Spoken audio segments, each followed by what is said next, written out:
Jika jadi orang jahat saja, toh tetap masuk surga akibat dogma penghapusan, pengampunan, ataupun penebusan dosa agama-agama samawi. Maka buat apa berbuat baik ataupun menjadi orang baik? Jika jadi orang jahat saja, tetap masuk surga berkat ideologi korup semacam penghapusan dosa, maka mengapa tidak menjadi seorang penjahat alias pendosa, pecandu penghapusan dosa? Pertanyaan saya, itu adalah agama suci ataukah agama dosa? Bung, hanya seorang pendosa yang butuh penghapusan dosa. Dalam perspektif agama samawi, Tuhan lebih pro terhadap pendosa. Terbukti, Yesus memasukkan ke surga 2 orang penjahat yang disalib bersama Yesus. Muhammad dalam sunnah Nabi berupa hadis yang sahih menyatakan dengan tegas, seorang muslim yang sekalipun mencuri dan berzina masuk surga. Kabar gembira bagi pendosa itu sama artinya kabar buruk bagi kalangan korban. Juru selamat bagi pendosa sama artinya juru petaka bagi kalangan korban. Apakah ideologi fasisme maupun komunisme mengajarkan iming-iming korup semacam penghapusan dosa? Sama sekali enggak. Lantas, mengapa hanya kedua ideologi tersebut yang dilarang dan ditetapkan sebagai ideologi terlarang? Sekalipun tidak lebih berbahaya daripada dogma-dogma dalam agama samawi. Terdapat bahaya besar di balik agama samawi. Atas alasan apakah? Pertama, umat pemeluknya menjadi seorang pemalas, yang begitu pemalas untuk menanam benih-benih karma baik untuk mereka petik sendiri buah manisnya di kehidupan mendatang. Mereka dilatih untuk menjadi seorang penjilat yang maunya instan, tidak mau repot, dan semudah meminta, mengemis, serta memohon. Kedua, di saat bersamaan, umat pemeluknya menjelma menjadi seorang pengecut yang begitu pengecut untuk bertanggung jawab atas perbuatan-perbuatan buruk mereka sendiri yang telah pernah dan masih akan sedang menyakiti, melukai, maupun merugikan individu-individu lainnya. Bahkan, tidak jarang, para korbannya harus mengemis-ngemis pertanggungjawaban dari sang pendosa, atau bahkan sang pendosa lebih galak daripada sang korban. Mereka berbesar mulut perihal Tuhan, agama, kitab, ayat, nabi, wahyu, dogma, surga, neraka.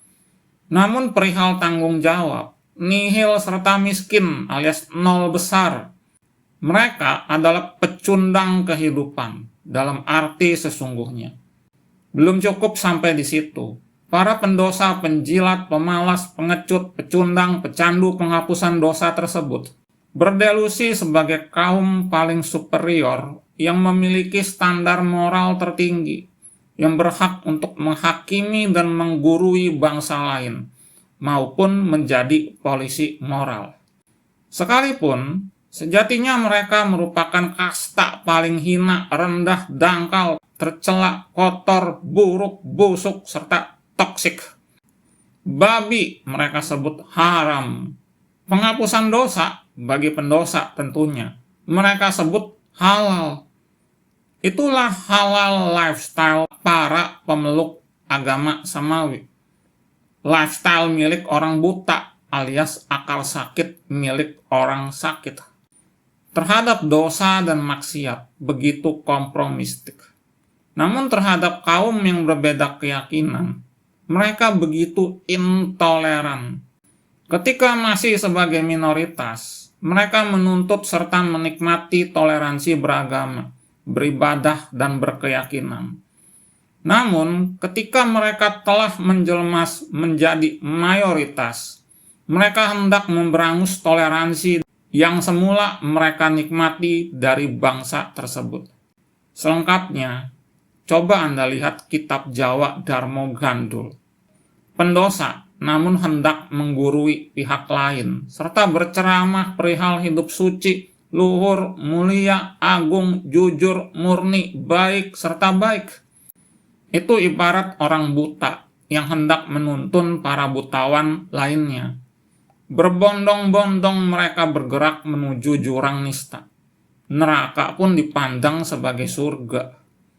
Ini dan itu haram, ini dan itu dosa, ini dan itu maksiat, ini dan itu dilarang. Tapi ujung-ujungnya yang dikampanyekan secara vulgar, tanpa rasa malu dan tanpa ditabukan, bahkan lewat pengeras suara, ialah iming-iming penghapusan dosa. Mereka begitu mabok dan kecanduan penghapusan dosa. Apakah ada orang mabok yang bisa melihat serta menilai secara jernih? Kesadarannya begitu lemah, sehingga tidak mampu membedakan mana yang baik dan mana yang buruk, mana yang terpuji dan mana yang tercela. Bahkan, dogma-dogma dalam kitab dosa pun mereka sebut dan beri label sebagai kitab suci, memakannya serta termakan oleh sifat dungu mereka sendiri. Sekujur tubuh ditutup busana, mulai dari ujung rambut hingga ujung kaki, disebut sebagai aurat. Namun, mereka lupa, aurat terbesar ialah berbuat dosa seperti menyakiti, merugikan, maupun melukai individu-individu lainnya. Akan tetapi dipertontonkan kepada publik lewat doa-doa delusif yang memohon penghapusan dosa. Siapapun bisa jadi pendosa menjilat, tapi mereka nggak bisa jadi orang baik yang tidak menyakiti siapapun. Makanannya halal, namun coba perhatikan ucapan dan perbuatannya dalam keseharian. Begitu kasar, jorok, busuk, jahat, memecah belah, penuh gosip, manipulatif, tercela, suka ingkar janji, menghasut, provokatif, jam karet, penuh ujaran kebencian, mengkafir-kafirkan, mengutuk kaum lain masuk neraka, mendorong persekusi, hingga menyelesaikan setiap masalah dengan kekerasan fisik maupun ancaman-ancaman untuk saya bunuh kamu, saya penggal kamu. Coba perhatikan, setiap harinya lewat speaker pengeras suara, para umat agama dosa tersebut berdoa memohon penghapusan dosa. Saat bulan puasa, konsumsi mereka meningkat drastis. Kerjanya malas-malasan, menuntut dihormati, menuntut THR, aksi persekusi dengan melarang pihak lain makan maupun membuka rumah makan. Sekalipun agama lain punya jadwal puasa yang berbeda loh padahal. Seolah-olah yang berhak beribadah maupun berpuasa itu cuma mereka doang. Dengan motif niat jahat berupa mengharap obral penghapusan dosa. Dosa-dosa setahun dihapuskan. Mereka menyebutnya bulan suci penuh berkah, yang di mata kalangan korban lebih menyerupai bulan korup penuh keserakahan, kemabokan, serta petaka. Ketika sang pendosawan tersebut meninggal dunia, sanak keluarganya lewat speaker pengeras suara berdoa memohon agar dosa-dosa almarhum sang pendosawan dihapuskan oleh Tuhan.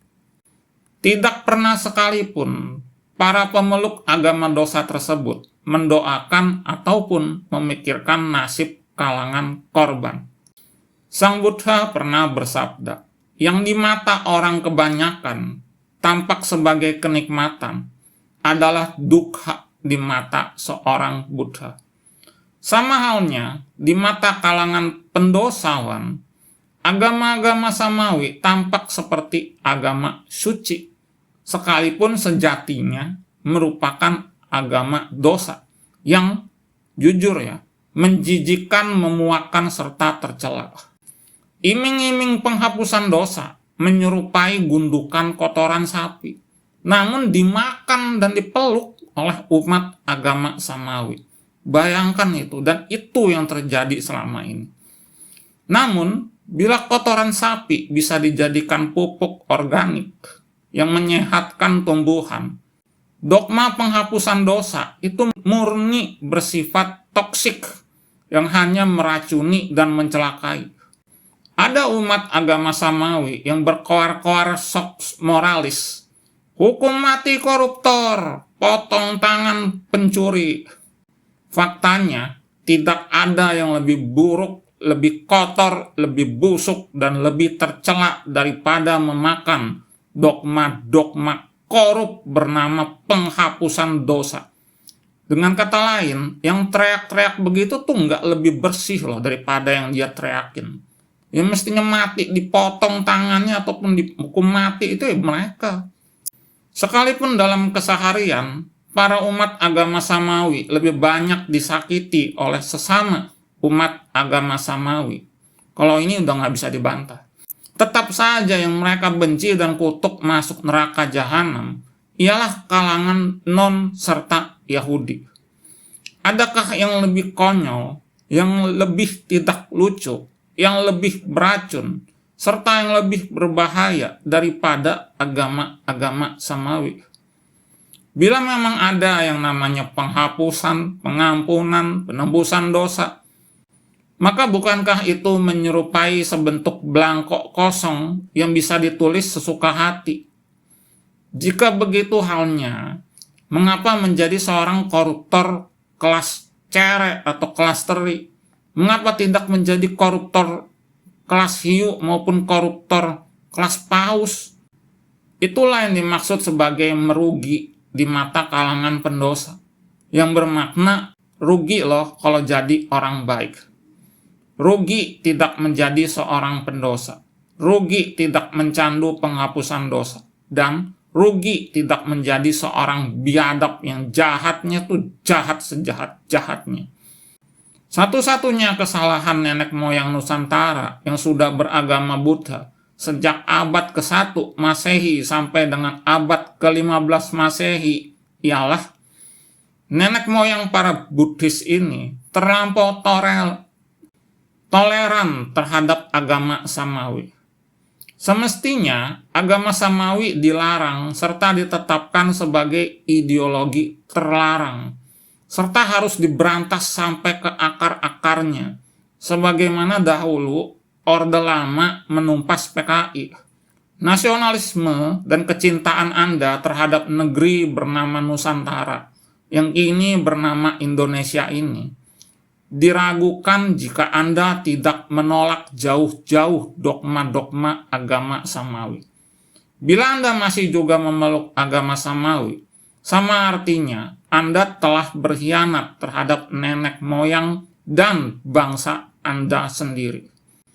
Telah ribuan artikel serta begitu banyak video yang kami publikasikan mengenai bahaya di balik agama Samawi, yakni ideologi korup bernama penghapusan dosa. Tidak ada satupun umat agama Samawi yang mampu membantahnya, bahwa agama Samawi tidak lain tidak bukan adalah agama dosa. Yang mencoba untuk mendebatnya sama artinya mempermalukan dirinya sendiri dengan membuka borok dan mengungkap kekotoran batin serta kebodohannya sendiri. Kami tidak toleran terhadap agama Samawi. Namun, kami berwelas asih kepada semua manusia maupun makhluk hidup lainnya. Karena itulah konten ini dibuat dan dipublikasikan dengan harapan mereka mampu membuka mata hati mereka yang selama ini dikotori dan diracuni oleh ideologi korup demikian.